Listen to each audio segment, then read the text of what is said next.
students, this is Dr. Ruchika Khandelwal and today's topic marketing mix.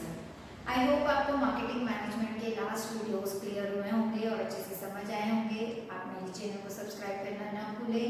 और अब marketing management का सबसे important topic मैं लेकर आ रही हूँ, मार्केटिंग मिक्स। जैसा इसका नाम है marketing mix, mix of 4 product, price, place and promotion. हमने देखा मार्केटिंग मैनेजमेंट क्या है, किसी कस्टमर की नीड्स को जानकर उस तरह का प्रोडक्ट बनाकर उसको तक पहुंचाकर उसे सेटिस्फाइड फील कराना। लेकिन ये कैसे कराना, इसके लिए 4 मेन टूल मार्केटिंग में यूज किए जाते हैं, product, price, place and promotion. अगर हम मार्केटिंग के कंसेप्ट को देखें तो one side there is a customer and other side there is a producer. एक तरफ कस्टमर होता है, एक तरफ प्रोड्यूसर और मार्केटर होता है। The firm looks for having transaction with customer, but to have transaction, the firm has to develop the product or service, design, impacts, name, price, promote and distribute it. ऐसे बहुत सारे, हमने last video में function of marketing देखा, तो बहुत सारे काम मार्केटर को होते हैं कि वो कस्टमर तक कैसे पहुंचे। तो all the decision are the core of marketing mix. ये सारे इंपॉर्टेंट डिसीजंस लेने के लिए हम मार्केटिंग मिक्स को यूज करते हैं और इन चारों का एक बेस्ट कॉम्बिनेशन, एक बेस्ट डिसीजंस कस्टमर को सेटिस्फाइड कर पाता है और हमारी मार्केटिंग को सक्सेस कर पाता है। तो चलिए हम आइए बात करते हैं वन बाय वन एक टूल्स पर। सबसे पहले हम ले रहे हैं product, is a very important, क्योंकि इसके बिना बाकी 3 का कोई वैल्यू नहीं है। सबसे पहले हमें ये देखना है कि product element of marketing mix signifies the tangible और इनटेंजिबल। हम जिस प्रोडक्ट की मार्केटिंग कर रहे हैं वो कैसा है, टेंजिबल है या इनटेंजिबल है, वो कस्टमर को किस तरह सेटिस्फाइड कर पाएगा।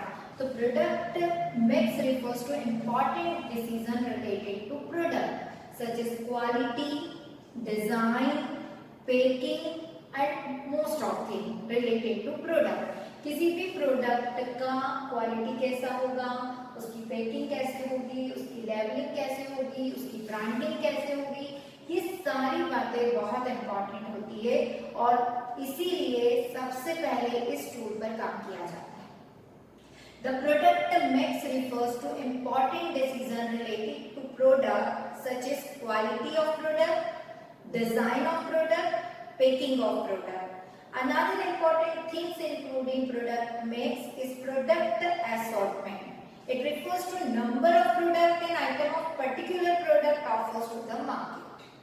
For example के लिए the Hindustan Limited is dealing with soap, detergent, tea, toothpaste. When a firm starts its marketing operation, it start with one product, but later on it expand the diversify the activities. आपकी firm कैसी है, आप किसी एक product पर marketing कर रहे हैं, सबसे पहले एक प्रोडक्ट लॉन्च कर रहे हैं या प्रोडक्ट की एक पूरी सीरीज लॉन्च कर रहे हैं, इस चीज पर प्रोडक्ट मिक्स काम करता है। Nirma made its entry to detergent powder, but slowly it got entered into other line of products such as salt, toilet soap and toothpaste. ये 2 एग्जाम्पल आपके सामने है कि हिंदुस्तान लीवर ने एक साथ सारी चीजें, सारे प्रोडक्ट एक साथ स्टार्ट किए, जबकि निरमा ने सबसे पहले वो डिटर्जेंट पाउडर में उतरा और धीरे धीरे अपनी प्रोडक्ट की सीरीज बढ़ाता गया। तो ये प्रोडक्ट मिक्स पर काम करेगा और बेटर प्रोडक्ट मिक्स के लिए हमें किन कंपोनेंट्स का यूज करना है इस पर हम बात करेंगे। तो फर्स्ट हमारा आता है branding. Branding is that has to decide whether the firm product will be market under the brand name or a generic name. Generic name refers to name of whole class of brand. For example, a toilet soap is generic name but Lux is a brand name. आप साबुन बोल रहे हैं तो इसमें कोई सा भी साबुन आ सकता है, लेकिन आप बोल रहे हो लक्स सोप मतलब लक्स कंपनी का ही साबुन हो सकता है। आप शैम्पू बोल रहे हैं तो इसमें कोई भी शैम्पू हो सकता है, लेकिन आप पर्टिकुलर बायोटिक यूज कर रहे हैं वर्ड, यानी उसी कंपनी का शैम्पू हो सकता है। आप मोबाइल बोल रहे हो, कोई भी मोबाइल हो सकता है, लेकिन आप एप्पल, सैमसंग, नोकिया अलग अलग ब्रांड नेम लेकर बोल रहे हो तो this is a brand name. So first thing, if product are sold by generic name, then it will be difficult to market or to differentiate the product. यदि आप generic name से product बोलते हैं तो product को अलग से पहचानना अलग होगा, बाकी competitor से अलग करना अलग होगा। तो brand is the identification of product, किसी भी प्रोडक्ट का आइडेंटिफिकेशन है। It can be in the name of form, symbol and design. जैसे आपने देखा, आपको एक राइट का साइन दिखता है और आप समझ जाते हैं कि ये कौन सी कंपनी का सिंबल है। आपको एप्पल आधा कटा हुआ दिखता है, आप समझ जाते हैं कौन सी कंपनी का सिंबल है। तो लोगो से भी आप उस प्रोडक्ट को पहचान लेते हैं, क्योंकि उसकी branding is much more than the identification of marks. मतलब वो बहुत आसानी से पहचानने वाला होता है। और brand loyalty is a very important, कि जब कोई कस्टमर ब्रांड से जुड़ जाता है तो वो प्रोडक्ट की सारी सीरीज पर बिलीव करने लगता है। उस ब्रांड के सारी जितने भी प्रोडक्ट को बना रहा है उन सब पर एक ट्रस्ट डेवलप हो जाता है। तो brand is the identification of product. It can be form, name, symbol, design and brand name. The part of brand which can be spoken is called brand name. We can verbal part for Dettol, Surf, like this. Brand mark is the mark is recognize the brand is the symbol of recognize. Maharaja sign of Air India, Pepsi sign of red and blue ball, Nike sign of arrow, Mercedes sign of star, like this. Trademark, a part of brand which is given legal protection, is called trademark. No other firms can be used these symbols. Is a trademark. अगर किसी ने अपने किसी लोगों को, अपने किसी माँ को रजिस्टर्ड करा लिया है तो उसे कोई और कंपनी या कोई दूसरा कॉम्पिटिटर यूज नहीं कर सकता है। Is a trademark. तो ब्रांडिंग में ये सारी चीजें होनी चाहिए। एक अच्छी गुड ब्रांड नेम कैसा होना चाहिए भाई?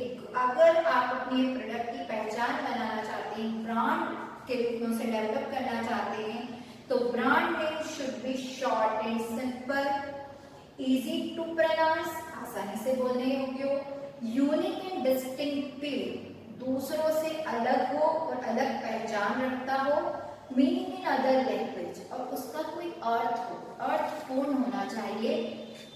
ये सारी चीजें ब्रांड नेम डिसाइड करते समय आपको ध्यान रखना है। ब्रांड नेम के एडवांटेज क्या है?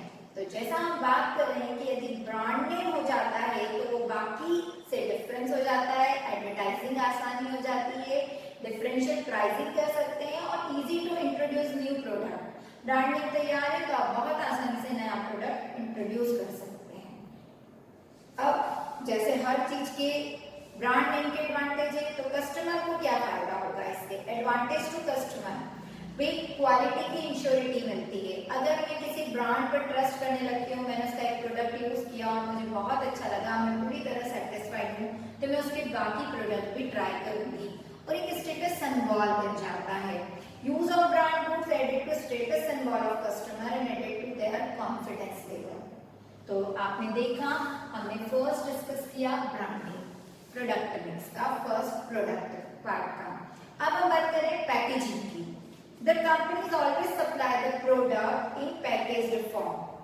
Coke comes in bottle, tied in bags, biscuit in wrapper, oil in jar. Packaging is the basic activities of every company. भाई कोई भी प्रोडक्ट बनाए वो खुला नहीं बिकता, क्योंकि उसकी सेफ्टी हमें ध्यान रखनी है कि वो सुरक्षित हो, कस्टमर को अट्रैक्ट करे।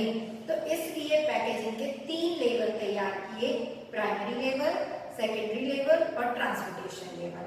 प्राइमरी लेवल जिसमें हम प्रोडक्ट इमीडिएट डाल देते हैं। आपने अंकल चिप्स का पैकेट देखा, तो जो रेपर होता है उसी के अंदर जैसे ही हम उसको फाड़ते हैं हमें चिप्स हाथ में आ जाती है, is a primary level. Colgate का पैकेट देखा आपने रेपर, उसके अंदर से हम सीधे कोलगेट निकालते हैं, मतलब जिसके अंदर पेस्ट होता है वो। तो आपको ये ध्यान रखना है, is a primary package. Secondary package is additional packing. Additional packing यानी आपने देखा टूथपेस्ट के अंदर वो पेस्ट होता है, उसके ऊपर एक वापस से एक कवर होता है, वो हमारा सेकेंडरी पैकेज होता है जो टूथपेस्ट को और सुरक्षित रखे और अच्छे से रखे। कई बार आप फूड प्रोडक्ट देखते हैं तो अंदर एक एल्यूमिनियम फॉइल में पैक होता है और ऊपर से फिर एक कवर होता है, तो इज अ सेकेंडरी पैकेज जो उसे और अच्छे से सेफ्टी के लिए बनाया जाता है। ट्रांसपोर्टेशन पैकेज, अब इन छोटे छोटे पैकेट्स के लिए बड़े कार्टून होते हैं जिसमें आसानी से इन्हें रखकर हम दूसरी जगह भेज सकते हैं। तो packaging are used for storing or transporting goods, gives the protection of goods, for example corrugated box to shift rubber, slays and Kurkure. तो ये पैकेजिंग में इम्पॉर्टेंट होते हैं। पैकेजिंग क्यों जरूरी है?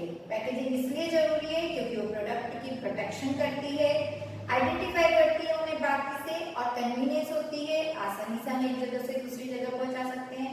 प्रमोशन में बहुत काम आती है क्योंकि जितना अट्रैक्टिव पैकिंग होता है, कस्टमर उसको अट्रैक्ट होकर उस प्रोडक्ट तक पहुंचता है, और हेल्थ और सैनिटेशन को ध्यान में रखते हुए, स्वास्थ्य की सुरक्षा के लिए सफाई को ध्यान में रखते हुए ये बहुत जरूरी होता है।